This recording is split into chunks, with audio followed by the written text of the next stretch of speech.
Flowers and Associates Real Estate Investing, helping you achieve maximum returns through real estate. Here's just another project report.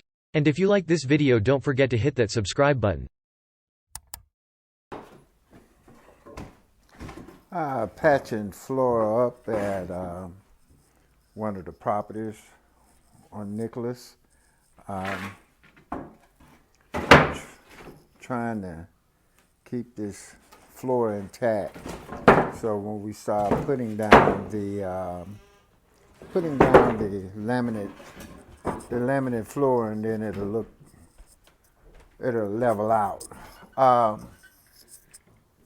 Sheetrock drywall is coming along really well.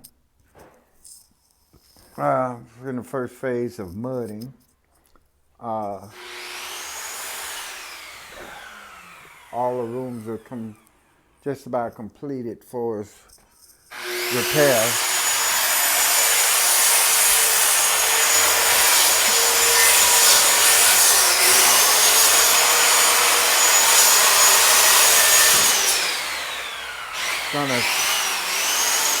Gonna close this space up.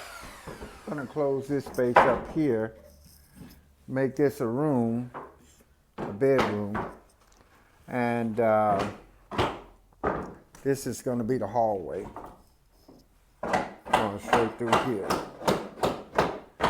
We found out that we can't put a wall here because of the attic access. So, in fact, we're going to close this up, close this door up, and place the door here.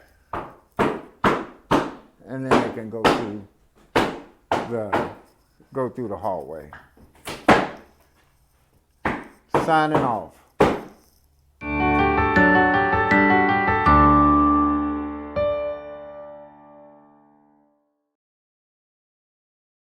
If you would like to know more about how to receive 3 times the market rent for your properties, check out our free lessons at flowersandassociates.courses.